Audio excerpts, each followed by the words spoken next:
I am Prashant Kumar, a social artist from India. I have been experimenting different ways to bring social and positive changes in the world.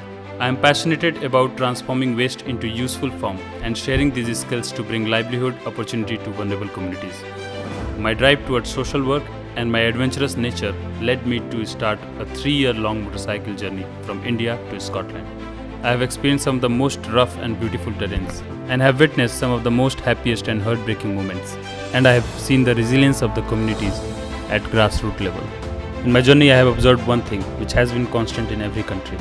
Something is changing very fast, and this change will shape the existence of life on the earth. It's a wake-up call because our planet is suffering really badly.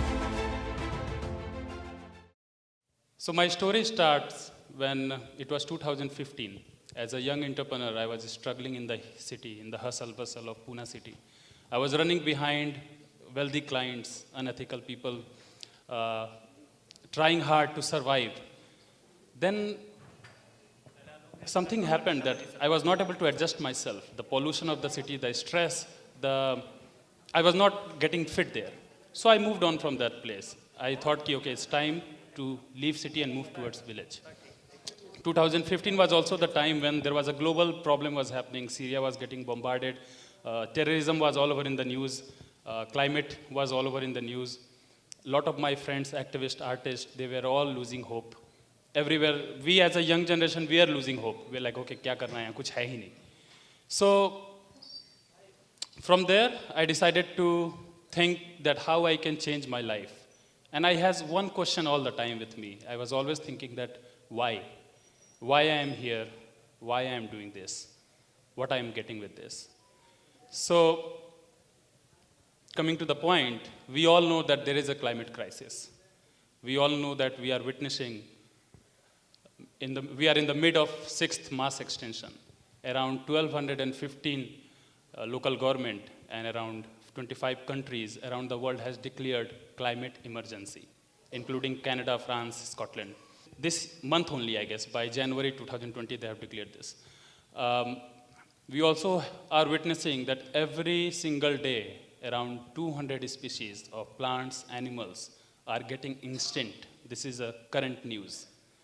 But nobody's talking about this. It's not important, right?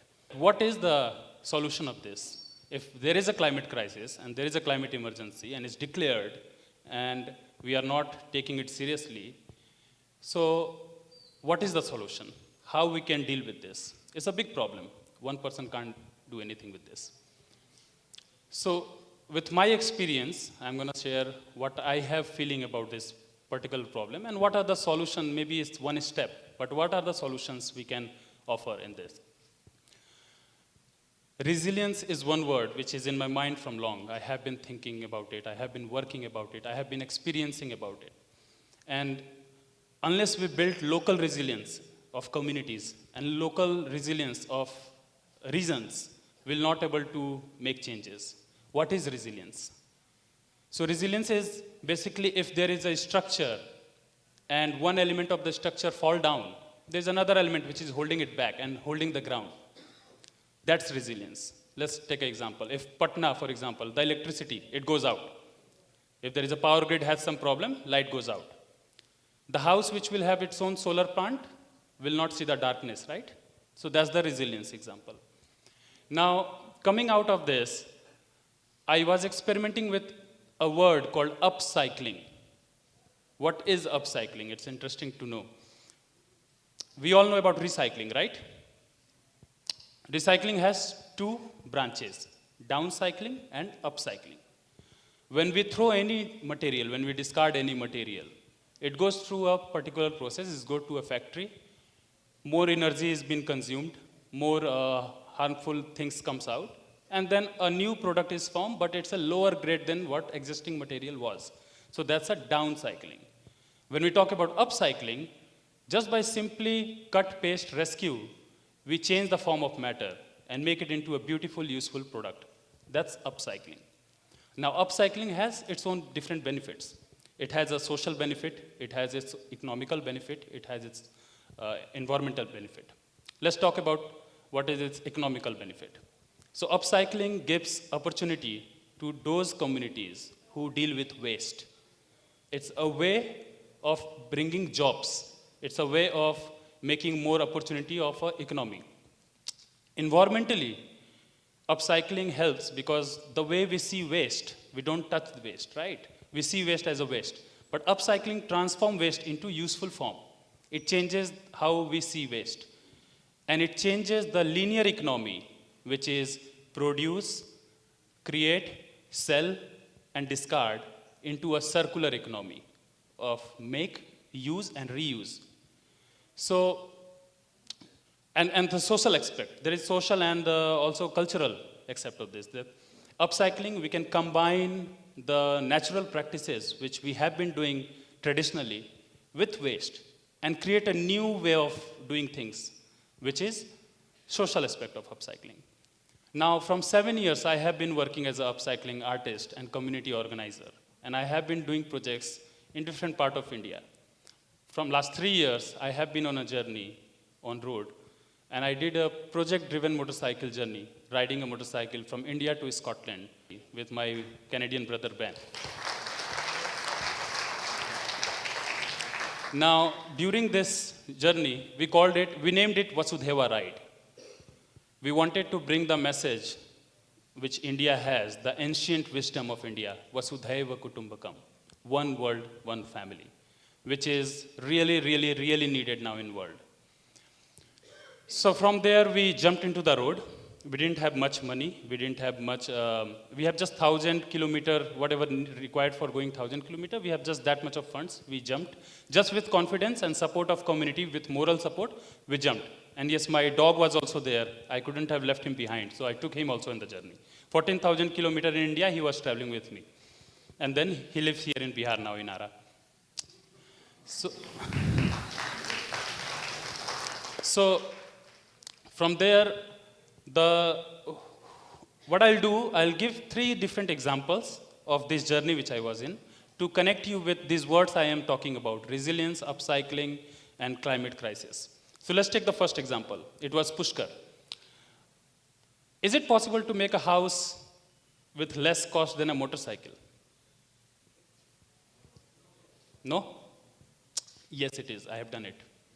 Just by combining traditional way of doing things, traditional methods means what we do in Gaon Dehat, and bringing waste as a material and combining it together, we can create beautiful home which cost less than 1 lakh rupees. It was to challenge the affordable housing system. So from there, we moved ahead. Let's talk about the second example. For second example, I want to bring you to Greece. Lesbos is a small island in Greece which hosts almost more than 1 million refugees every year. I was there 2018 during winter time. Now in Greece, in Lesbos, it's a camp where things are very different from the reality we see. It's very heartbreaking. When we were there, we saw women, children, these people who are coming from different parts of the world, who are educated people, who have lived their life in a nice way, but they have been thrown out for some reason from their country, from their houses. A lot of them has lost their father, mother, a kid who is waiting for their mom, dad to come, a friend who I met whose daughter was raped, someone's wife has been raped, someone is killed. So out of all this problem, people somehow, they reach there. Once they reach there, their life is in the line. They are in the line to get food. They have to stand for hours to get the food. They have to stand on line for years to get asylum. But still after that, even the family who has reached there properly, they have no idea what is going to happen next. Why I'm talking about this particular project is I saw resilience in that community. When we came there, the biggest problem in that place was winter. We arrived and it was start of the winter, and there was women, kids, the whole communities around, and all were sitting just under a tarp, just under normal shade, and winter is really, it was increasing, I remember. So it was a very big problem to solve, and we were very small in front of this. But somehow I managed to design a small stove which could work. And this stove was working there. We checked in the camp, we saw that it's working. Now we needed to produce this in mass scale. And that's when the community responded. from Arab community, from Afghanistani community, from Pakistan, from Bangladesh, from Syria, from different countries of Africa. People came together, all the craft people who knew how to weld, who now knew how to, even if they didn't knew, they came that, okay, we will do somehow, we need to do.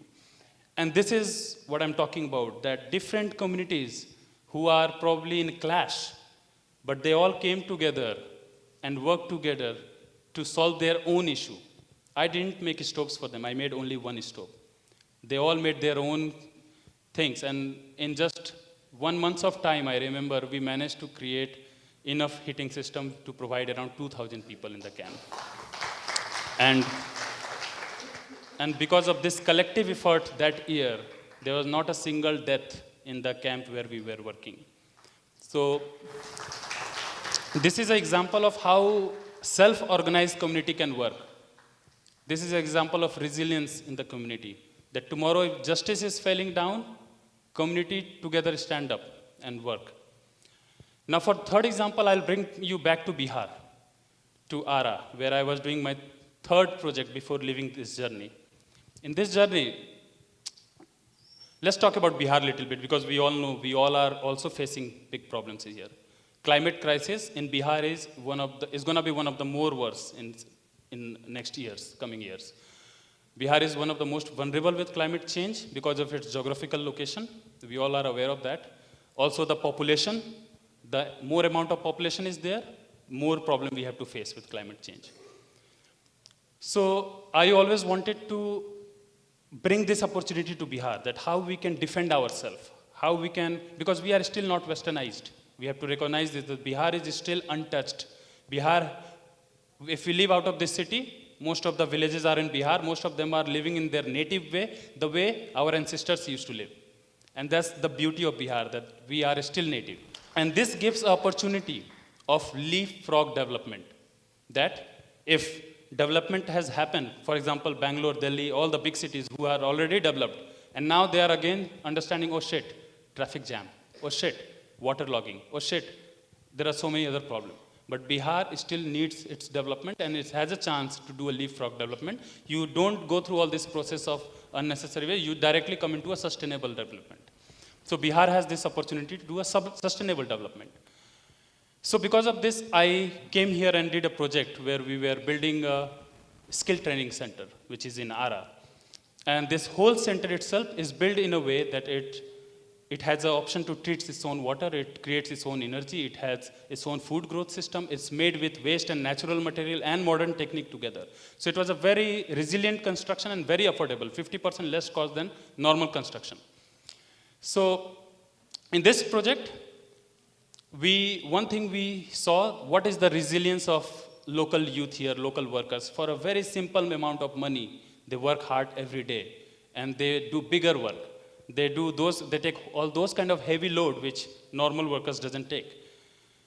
Now let's move on from this and let's try to think about the points I'm trying to get you. There is a climate crisis. We are aware of this. The climate emergency has been started to declare around the countries. India is also, I'm sure, going to act on this soon. Bihar is going to be one of the most vulnerable regions for climate change. Now, small steps which we can take in our life is what we choose. Where should we put our money? If we are buying anything as a consumer, who we are supporting?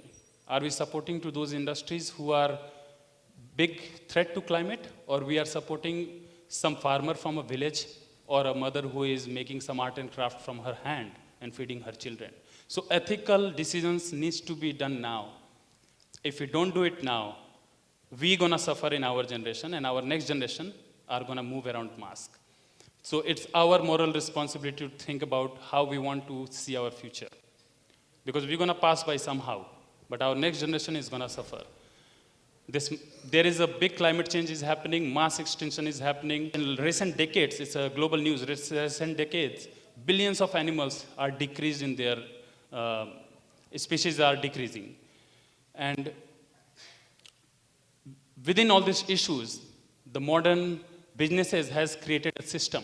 And these systems make you feel that, oh, there is a Diwali, you have to buy a cloth. Holi, kapda chahiye. There is something festival, you have to do this. there are particular norms has been made. The system has been created in a way that you have to do this, you have to buy this, you have to look like this. There is a social status, there is a high need of car or a house or so many blah, blah, blah other things. I have declared I'm not part of your system. I'm not going to be part of this system. And everyone has to have their own decision. Everyone has to come forward to take their own ethical decision and think what we want to support. This whole system is making us blind. They are trying to show us in a way that we don't have options to choose anything else. We have just these 5 things. See it here, choose it here. All of this is bullshit. And bullshit is also useful in Bihar. We make houses, we make litti chokha. Even bullshit is useful. But what they are selling to us is not useful.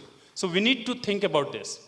And this is a very big fight. This is a global fight. It's not about one country, everyone in different part of the world. People who understand this, who are able to see what is happening, they are trying to connect together.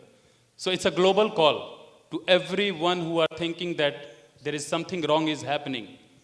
Start acting. Unless we act, it's not going to work.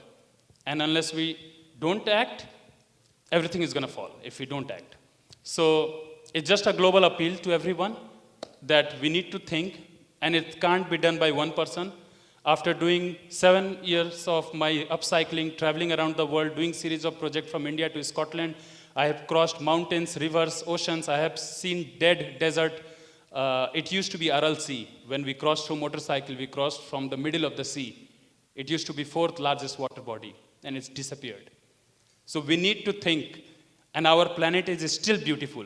I'm telling you because I have traveled, I have seen those mountains of Himalayas, I have seen those rivers, I have seen those oceans, I have seen those Registans, I have seen how beautiful is our planet, how beautiful is our forest.